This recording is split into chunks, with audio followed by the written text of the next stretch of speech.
बोलिए शंकर भगवान की जय। श्री गणेश भगवान की जय। भगवती मैया की जय। श्री शिव महापुराण के अंतर्गत कैलाश संहिता जो कि षष्ठी संहिता है और उसके अध्याय 18वें में आज हम प्रवेश करेंगे, जिसमें वर्णन है संन्यास पद्धति में शिष्य बनाने की विधि। संन्यास पद्धति में शिष्य बनाने की विधि। शौनक जी बोले, हे सूत जी, श्रुत्वा वेदांत सारम तद्रहस्यं परमाद्भुतम्। श्रुत्वा वेदान्तसारं तद्रहस्यं परमाद्भुतं। किमु पृष्टवान् वामदेवो महेश्वरसुतं तदा। महेश्वरसुतं तदा। धन्यो योगी वामदेवः शिवज्ञानिरतः सदा। यत् सम्बन्धात् कथोत्पन्ना दिव्या परम पावनी। दिव्या परम पावनी। इति श्रुत्वा मुनीनां तद्वचनं प्रेमगर्भितं। सूतः प्राहे प्रसन्निस्तान् शिवाशक्तिमना बुद्धः। शिवाशक्तिमना बुद्धः। शौनक जी बोले, हे सूत जी, तब वेदांत सार स्वरूप उस परम अद्भुत रहस्य को सुनकर वामदेव ने महेश्वर पुत्र कार्तिकेय और क्या पूछा। शिव ज्ञान में सदा तत्पर रहने वाले योगी वामदेव धन्य हैं, जिनके संबंध से इस प्रकार की दिव्य एवं परम पावनी कथा उत्पन्न हुई। इस प्रकार मुनियों के उस स्नेही युक्त वचन को सुनकर शिव में आसक्त चित्त वाले बुद्धिमान सूत जी प्रसन्न होकर उनसे कहने लगे। सूत जी बोले, धन्यायोऽयं महादेव भक्ता। धन्यायोऽयं महादेव भक्ता। लोकोपकारिकः षडुधों मुनियः सर्वे। संवादं च तयो पुनः। संवादं च तयो पुनः।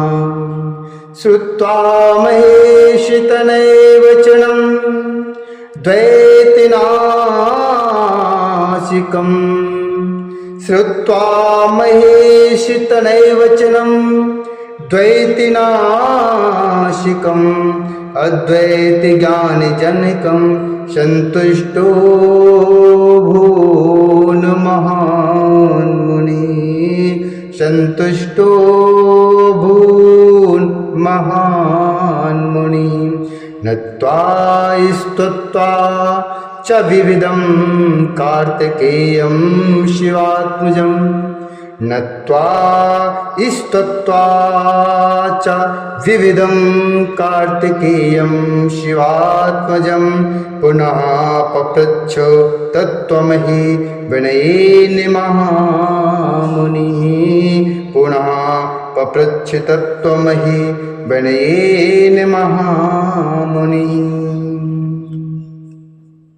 सूत जी बोले, आप लोग महादेव के भक्त एवं लोकोपकारी हैं, अतः धन्य है हे मुनियो। अब आप सभी लोग उन दोनों के संवाद को पुनः सुने। इस प्रकार महेश पुत्र स्कंद के द्वैत नाशक तथा अद्वैत ज्ञान को उत्पन्न करने वाले वचन को सुनकर महर्षि वामदेव प्रसन्न हुए। शिवपुत्र कार्तिक को बार बार नमस्कार करके तथा उनकी स्तुति करके महामुनि ने विनय पूर्वक पुनः पूछा। वामदेव बोले, हे भगवान, हे सर्वतत्वज्ञ, हे अमृत वारिधि कार्तिकेय,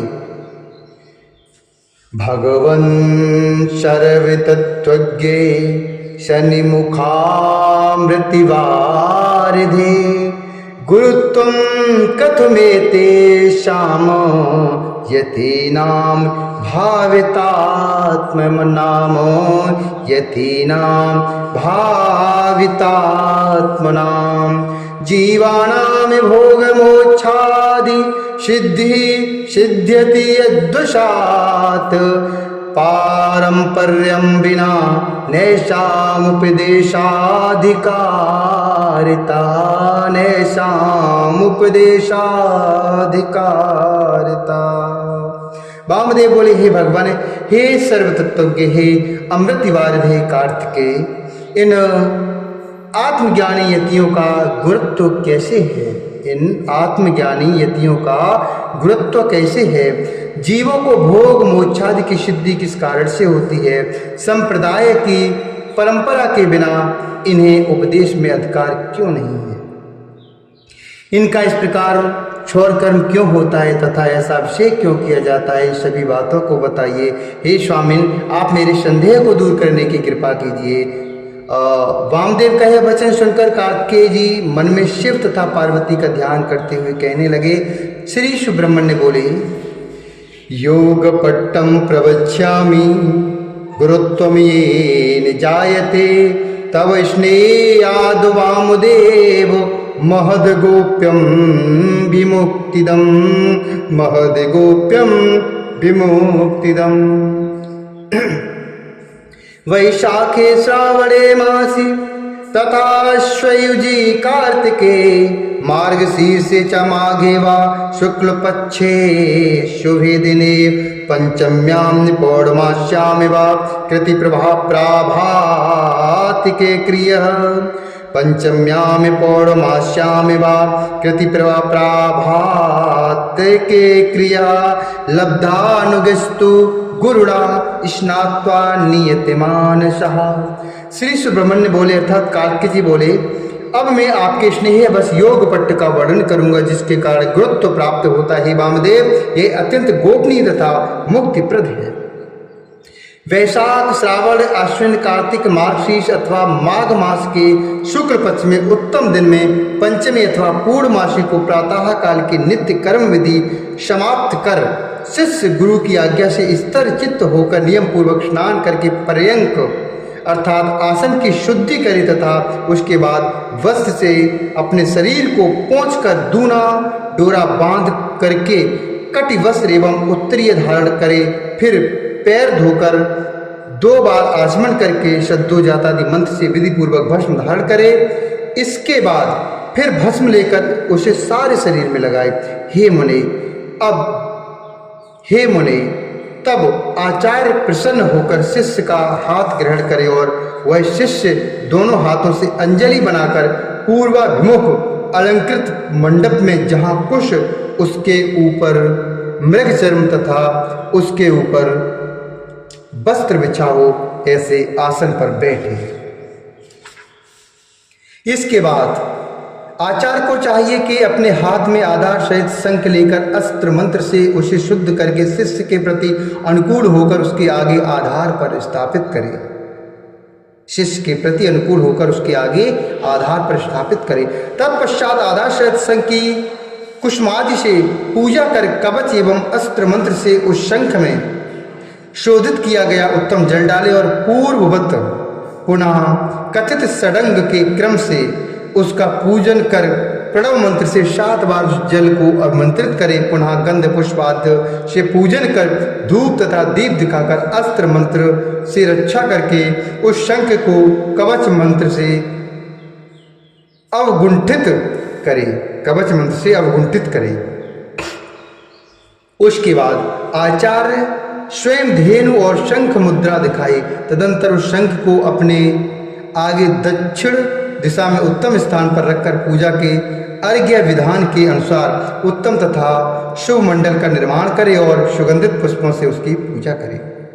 उस मंडल पर आधार सहित शोधित धूपित सूत से अवशेषित उस मंडल पर आधार सहित शोधित धूपित सूत से आवेष्टित तथा सुगंधित निर्मल जल से भरा हुआ उत्तम घट स्थापित करे। हे मुनीश्वर, उसमें 5 वृक्षों पीपल, वृक्ष, गूलर, आम तथा बरगद की छाल 5 पल्लव रखे और 5 प्रकार की मिट्टी में सुगंधित जल मिलाकर कलश में उसी से लेप करे। इसके बाद वस्त्र, आम्रपत्र, दूर्वा दल, कुशाग्र, नारियल तथा फूलों से कलश को पूर्ण करे। इसी प्रकार अन्य वस्तुओं से भी उस घट को अलंकृत करे। हे मुनीश्वर, उस घट में पंचरत्न अथवा उसके अभाव में भक्ति पूर्वक केवल स्वर्ण डाले। नीलम, माणिक्य, स्वर्ण, मूंगा, गोमेद, इन्हें पंचरत्न कहा गया है। निर्मलुष्क इत्यादि मंत्र का उच्चारण करते हुए ग्लूम इस बीज को अंत में लगाकर आचार प्रेम से विधि पूर्वक आधार शक्ति से लेकर पंचावरण पर्यंत उन देवों का आवाहन कर पूजा करें। तत्पश्चात पायस का नैवेद्य अर्पित करके पूर्व की भांति तांबूल आदि उपचारों को समर्पित करे और सर्वादि 8 नामों से पूजन करे। तदुपरांत अष्टोत्तरशत प्रणव का उच्चार करके उस घट को अभिमंत्रित करके अर्थात उस घट को अभिमंत्रित करे। उसके अनंतर 5 ब्रह्म मंत्रों से शब्दोजातादि का अर्चन कर मुद्राओं का प्रदर्शन करते हुए अस्त्र मंत्र से रक्षण तथा कवच मंत्र से अवगुंठन करे। इसके पश्चात भक्ति पूर्वक धूप एवं दीप दिखाकर बाद में धेनु और योनि नामक मुद्राएं प्रदर्शित करे। उसके बाद आचार्य उस शिष्य के मस्तक को कुशों से ढककर मंडल के ईशान कोण में चौकोर मंडल का निर्माण करे। उसके ऊपर विधि पूर्वक सुंदर आसन रखकर उस पर उस शिष्य को प्रेम पूर्वक बैठाए। उसके बाद कलश को उठाकर स्वस्ति वाचन करते हुए गुरु प्रदक्षिण क्रम से अपने शिष्य के मस्तक पर अभिषेक करे। उसके बाद कलश को ऊपर उठाकर स्वस्ति वाचन करते हुए गुरु प्रदक्षिण क्रम से अपने शिष्य के मस्तक पर अभिषेक करे। तदंतर प्रणव का 7 बार उच्चारण कर पंच ब्रह्म के मंत्रों से अभिषेक कर शंख का जल उसके चारों ओर अभिवेष्टित कर दिए। तदंतर मनोहर दीप दिखाकर वस्त्र से पहुंचकर नए डोरे से युक्त वस्त्र तथा कौपीन धारण कराई।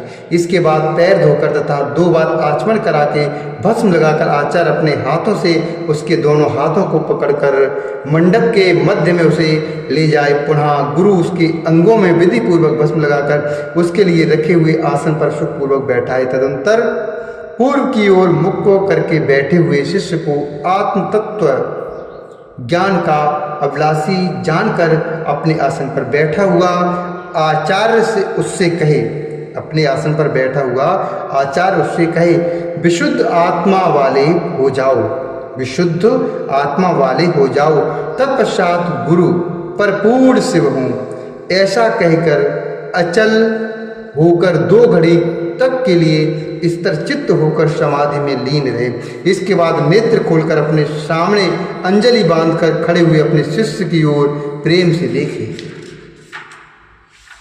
इसके बाद भस्म लिप्त अपने हाथ को शिष्य के मस्तक पर रखकर दाहिने कान में हंसा शोहम इस मंत्र का स्पष्ट उपदेश करे और शिष्य से कहे कि इस मंत्र के आद्य पद अहम का अर्थ स्वयं वे शक्त्यात्मा शिव हैं, वही शिव मैं हूँ, ऐसा अपने मन में विचार करे। अर्थात अपने मन में विचार करो, ऐसा अपने मन में विचार करो। या इत्यड़ो इत्यादि मंत्र के अर्थत्व का उपदेश कर बाद में ब्रह्म के परोक्ष ज्ञान को कहलाने वाले महावाक्यों को मैं तुमसे कहता हूँ, हे ब्राह्मण सावधान होकर सुनो और उन्हें चित्त में धारण करो। इस प्रकार कहकर स्पष्ट रूप से उन महावाक्यों का उपदेश करें। वाक्यानि वच्मते ब्रह्मन् सावधानमति